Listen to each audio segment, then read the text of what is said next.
All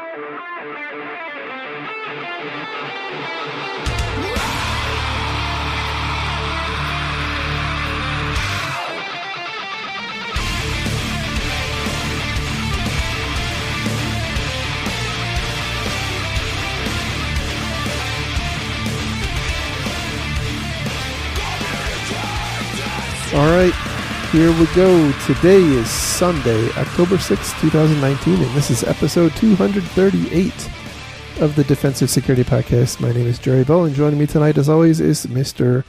Andrew Callett. Howdy, Jerry. How you doing today, my buddy? I'm doing great. I will be much, much better in about 3 weeks, though. So, yeah, you're in the middle of travel hell, aren't you? Indeed I am. But no fun. No, but it's better than what you got going on, so I should not complain. I'm doing all right. I'm getting there. Good. Slowly but surely. Good to hear. You're definitely sounding better. Yeah, it's every day is a little bit of progress, so no complaints. Good. Very good. So just a reminder before we get into the show that the thoughts and opinions are ours and not those of our employers or Mr. Callett's cats. Well, Fiona is pretty opinionated about cybersecurity, so you never know. It could be coincidental. How about it? That's fair. That's fair. All right. So, so lots of stuff going on, but one story you sent me kind of resonated with me, and I thought it would be worth talking about. This one comes from CSO Online, and the title is Marriott Data Breach FAQ. How did it happen, and what was the impact?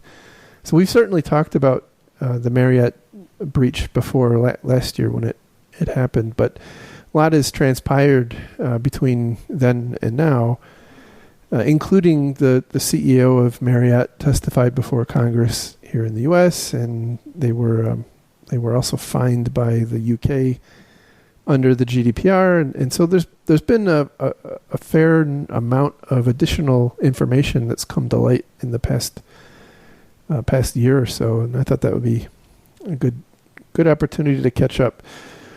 So just to recap, the deal here is that Marriott bought a company called Starwood back in 2016.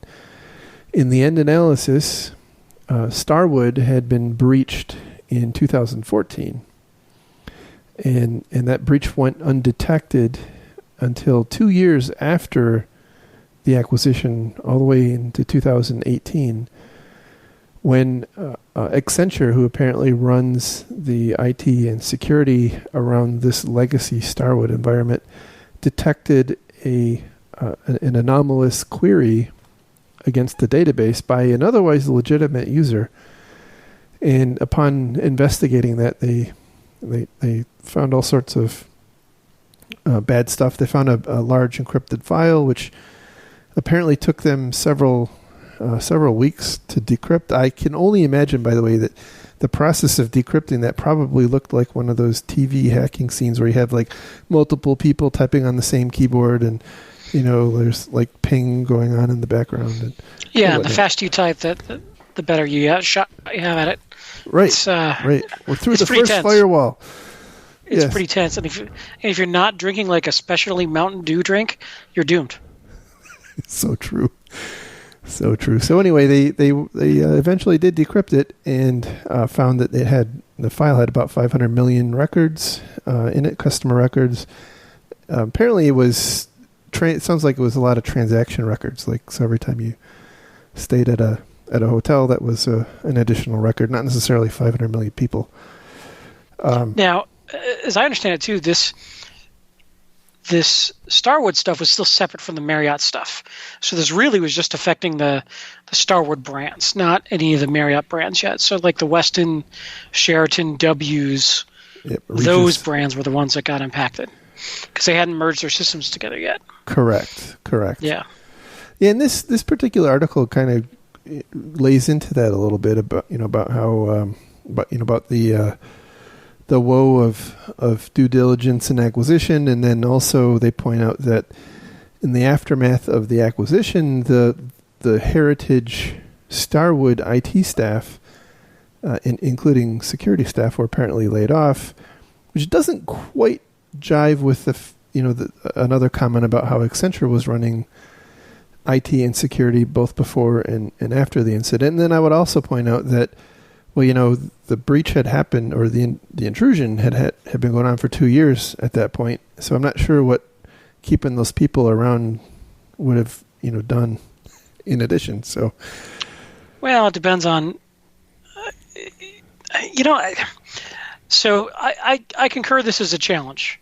When you have this legacy system and you lose the brain trust behind it, the chances of detecting anomalous activity go down dramatically because you lose the tribal knowledge around what's normal. So yeah, they missed the initial breach, but there's a good chance that existing staff who knew the systems might have picked up on some sort of anomalous lateral movement or other sort of odd behavior that a third party, like an outsourced third party, or the new staff who had no familiarity with the system might have missed. I don't know. No, that's a good point. That's a good point. Yep. I think it's dangerous, though, when you just, until you can either merge systems or migrate the knowledge to just dump that old staff in mass, which we don't know for sure that's what happened, but it's sort of implied in the story. I think puts you at risk, in my opinion. Yeah, so I've certainly worked in and around enough big companies to understand that an interesting thing happens when you have an application that is deemed not strategic. And certainly this Starwood reservation database was almost certainly deemed non-strategic. And large companies will, for many different reasons, some of them good, some of them not so good, will start starving that legacy application of resources, funding, support resources, people, and so on, in favor of funding the strategic replacement. And so I no clear indication that's what happened here, but it is a very common thing that happens in larger organizations when you have multiple systems like this in play. So it's definitely implied that the Starwood reservation system was going to merge into Marriott reservation system. Yes. So it makes sense that they would not invest in the old system. But, here's where security can play a part, because if you identify, look, this is sensitive data, or PII data, or whatever you want to say, there's still a minimum level of due diligence of security that you should be doing around that stuff. Yeah, that's something we've talked about in the past, where I'm immensely frustrated by the behavior of different organizations that do this, because these applications are kind of like having a kid or adopting a dog, right? You have to be committed to caring and feeding them, throughout their the period of time that you're responsible for them. And so when are you going to start that with your own kids? As soon as they get jobs. I'm waiting. Hear that, kids? So no, you're right. It's. I don't want to overstate this, but it's almost IT malpractice to start orphaning these really critical applications like that. Yeah, because it's lots of badness can happen. Again, we don't actually know exactly what happened. There's a statement in here, and I think it came from the testimony of the CEO, that they, in the investigation, they found a rat, and they also found a Mimikatz running on at least one server. And so it's entirely possible that the Starwood reservation database itself was being managed really competently, and it was some other part of the infrastructure that was where the intrusion happened and the credentials and whatnot were gathered, and everything from the perspective of the Starwood database could have seemed perfectly legitimate, and it wasn't until this this anomalous query came through and and tickled their radar that the breach came to light. Now, I will say it is impressive a bit that they were able to detect that. I mean, I'm not sure that a lot of organizations would have the sophistication to do that. So, yeah, and it makes you wonder if it was a newly deployed monitoring system or some variety, or right, log analysis system. Because why then versus the previous 4 years? Exactly. And it's also well, again, we don't know the entire timeline, right? So maybe they've been siphoning off data and getting updates periodically for 4 years, and they just happened to catch the most recent time that happened, or maybe the prior 4 years was just figuring out the lay of the land, and this was the first and only time that the data had been stolen. We don't know. That information hasn't been made public, and it's not even clear if Marriott knows, to be perfectly honest. Yeah, indeed. So another interesting thing I saw in this write-up is that credit card data was among the types of data that were stolen, and very fortunately that credit card data was encrypted, but most unfortunately the encryption keys were also on the same server and also stolen by the bad guys. So, hey, look, we encrypted it. What more do you want from us? Yeah. So this is, by the way, this is a big challenge, and I have heard through the rumor mill that the data in the Capital One, the recent Capital One breach, may actually have been encrypted. However, it was configured in such a way to transparently decrypt the data, and the way that the data was accessed, it was able to be captured and pulled out unencrypted. So if you were to try to access the underlying storage, it would have looked encrypted, but the way they accessed it was conveniently decrypted. So yeah, the application that came through had rights to decrypt the data. Yeah, encryption is hard. The other thing that I think we may have talked about this before, but even if you do encrypt it right, there's a shelf life for encryption. And so maybe it's not important from the perspective of credit card information, but one of the points in this article is, the thinking is this intrusion and data theft was conducted by, or perpetrated, I should say, by China, the same group, in fact, that may have done the OPM breach for the purpose of tracking the movements of U.S. government employees. Which kind of goes back to the point. Well, that kind of data may actually be or have a longer shelf life than a credit card number, because credit card numbers are valuable to bad guys in terms of committing fraud. But if you're after being able to track the movements of different people, well, that data set may have a lot longer longevity, and therefore the encryption algorithms that you use today are certainly are not going to be sufficient in 10 or so years, as we've been seeing, and so even if we do encrypt it, do a good job, don't store the keys on the same server, there's potential for harm still to come. Yeah, and not to get all tinfoil hatty, but we also see these stories occasionally about the rise of quantum computing and its amazing ability to break encryption, and who knows what that'll lead to, but something to keep an eye on. Yeah. I mean, eventually that will become a real and present threat. So, the other thing I thought interesting was there's some speculation here that it was China, and as I've said many times, attribution is hard, so take that with a grain of salt. But they also support the case by the fact that none of this data has shown up on the quote-unquote dark web, and there hasn't been a rise in fraud with these credit cards. So that's somewhat compelling. There's a lack of fraud, but I was sort of chuckling at the concept of it hasn't showed up on the dark web, and I'm like, It's the dark web. How do you know you're monitoring all of it?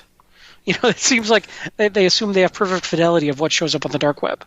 I'm like, it's a good point. That's bold, but okay. It's a good point. The other interesting thing is they do draw an interesting series of connections that support the hypothesis that it was China. One of which is that Marriott is a what they call a tier 1 hotel, a top tier hotel provider. That's what the quote was for the U.S. government. But it wasn't Marriott that was attacked. It was Starwood.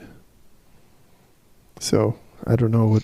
Well, sometimes your junior guys have got to start with a smaller target and you work your way up. Fair enough. Fair enough. Another interesting thing I thought was that at least as of March of 2019, Marriott had incurred $28 million in incident response recovery costs, and all but $1 million of that was covered by insurance, which is, I guess, quite a bargain. And that does not, however, include the $120 million fine levied by the UK Information Commissioner's Office under the GDPR. And then, as I understand it, there's also a number of class action lawsuits, and also that now the GDPR. A lot of people don't really realize this. Under the GDPR, most people are really afraid of the 4% annual turnover, 4% of your global revenue as a fine. That potentially more significant impact is the fact that the GDPR establishes U.S. style class action lawsuits, which is not historically something that's been possible in much of Europe. So the point is there could be lots more pain and suffering for them to come. Yeah, and if you take a step back, I see this a lot with M&A, where there's really not a whole lot of due diligence paid towards auditing and understanding the IT systems you're taking over.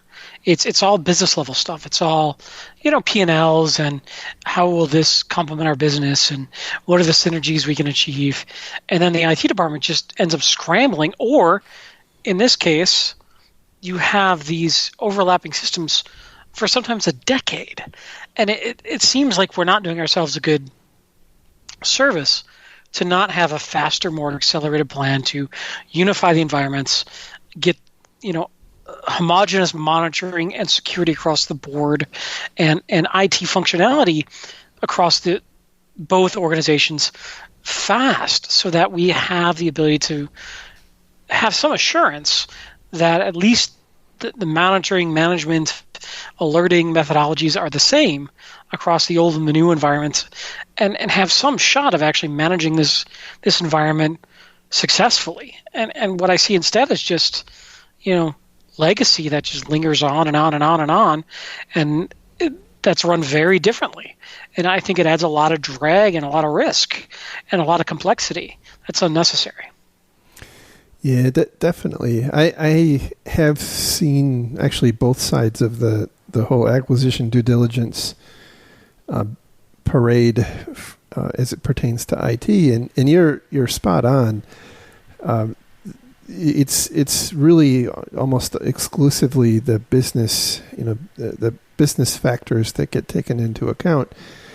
And even if IT people would have raised their red flag and said, "Oh my gosh, something is not right here," there's no guarantee that it would have been would have put the brakes on anything. Now, having said that, if in the due diligence phase they would have detected that they had been intruded by some Chinese nation state actor, then that may have led to a preemptive breach disclosure while Starwood was still a separate entity.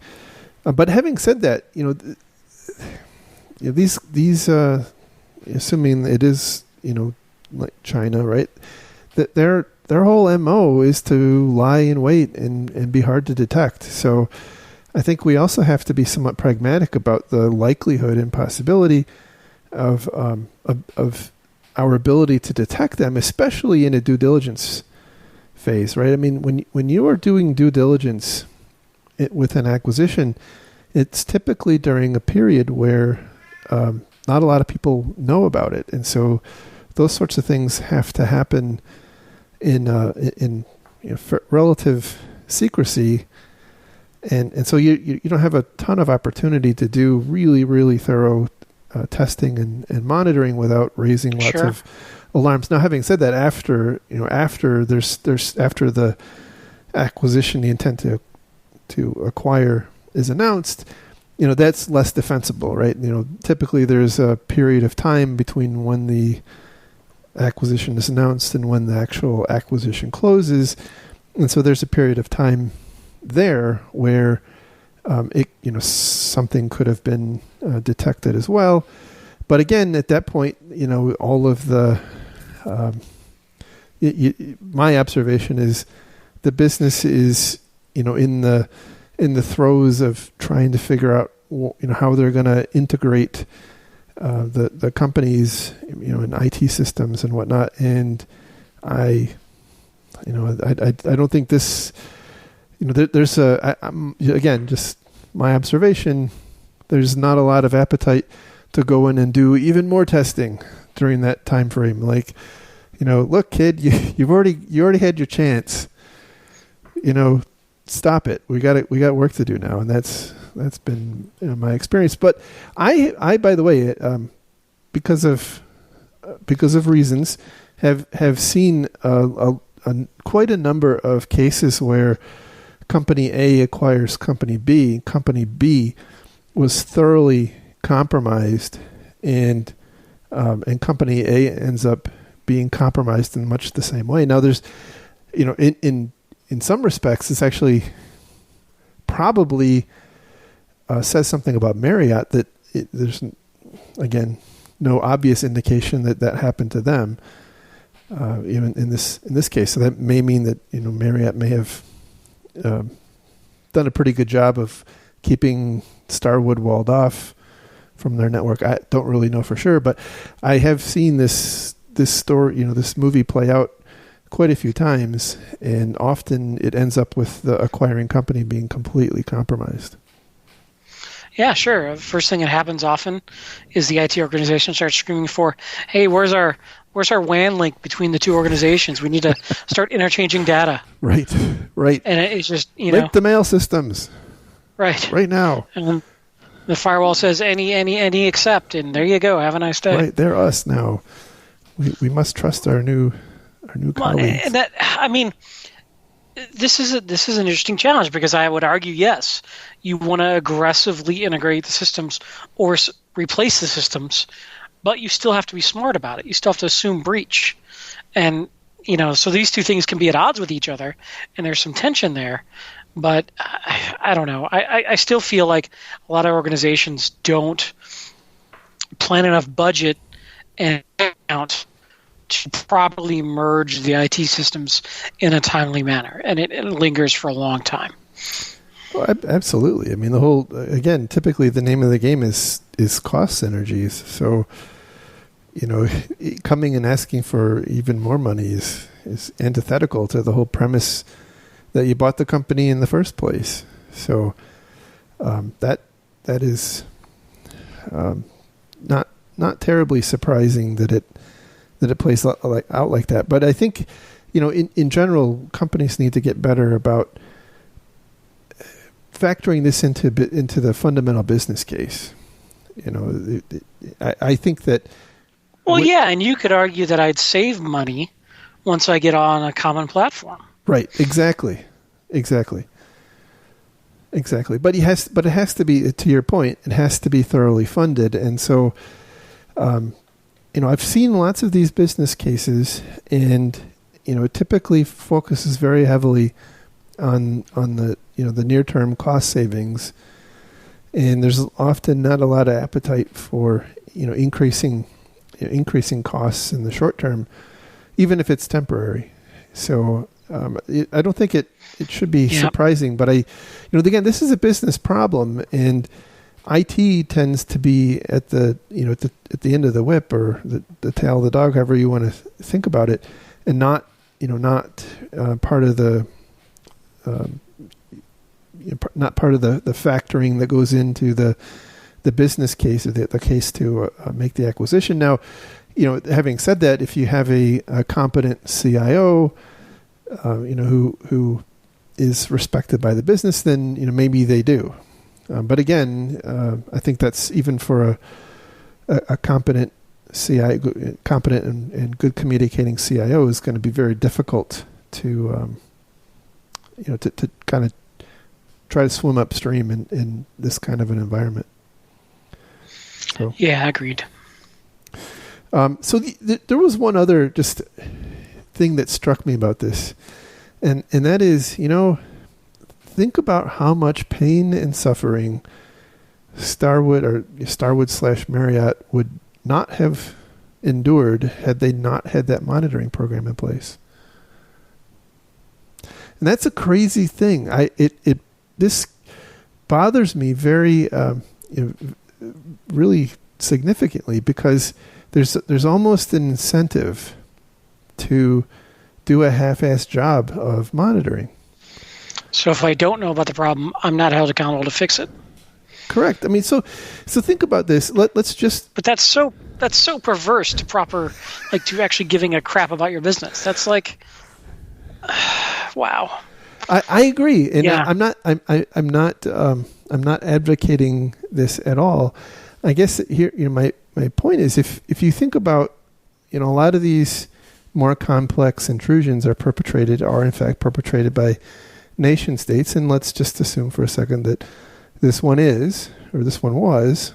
Nation states typically don't run around dumping the data elsewhere, and so in absence of self-identification and self-disclosure, it's quite likely that no one would ever known, probably, if Starwood or Accenture in this case hadn't got that alert and then gone off and investigated and found all this stuff out. So it concerns me that there is this potential setup of an incentive to not I guess I'll say it this way, to right size your monitoring, right? Because you end up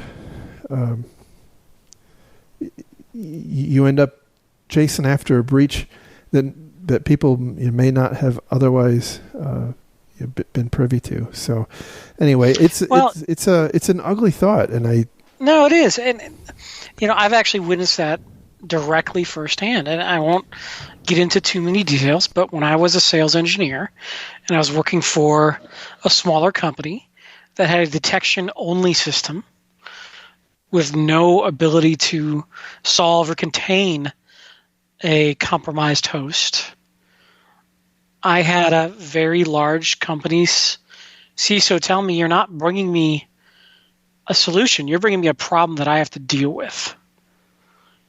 And if I don't, I need a solution to the problem, not more alerts that I'm forced to react to. And without your system, I don't have to react to these alerts." Yeah, exactly. Right. And it was, let's just say, a impactful learning moment for me about the real world and real business. I understand. And it's also a very interesting lesson for business and startups, which is that, fidelity of alerting is a tough sell by itself.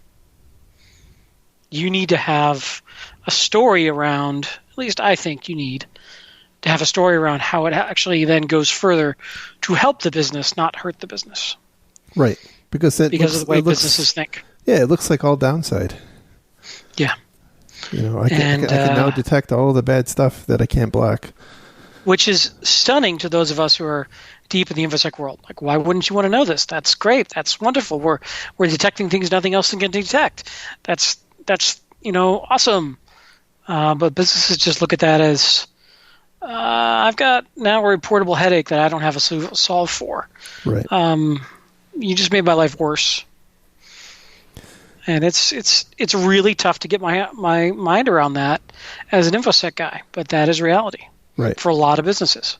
I wouldn't say everyone. I would say there's certainly smart, savvy people on both sides of that equation, but it's a real thing out there. Yeah, exactly. So anyway, that's really what I wanted to cover in the show. Anything else that you wanted to cover? No, I think we beat that story into the ground pretty sufficiently. Yeah, I agree. So, so thank you everyone for listening, and again, thank you to all of our Patreon donors who continue to support us. Thank you. You guys are awesome. I know we've been very absent, and that's my fault. But hopefully, this will be a start of a return engagement. Absolutely. And as usual, you can find links to the one story in the show notes. You can visit us on the web at www.defensivesecurity.org. Give us some love on iTunes or your favorite podcast platform. We should already be there, hopefully. And with that, we will talk again real soon. Have a great one. Have a good one, everybody. Thanks. Bye-bye. Bye.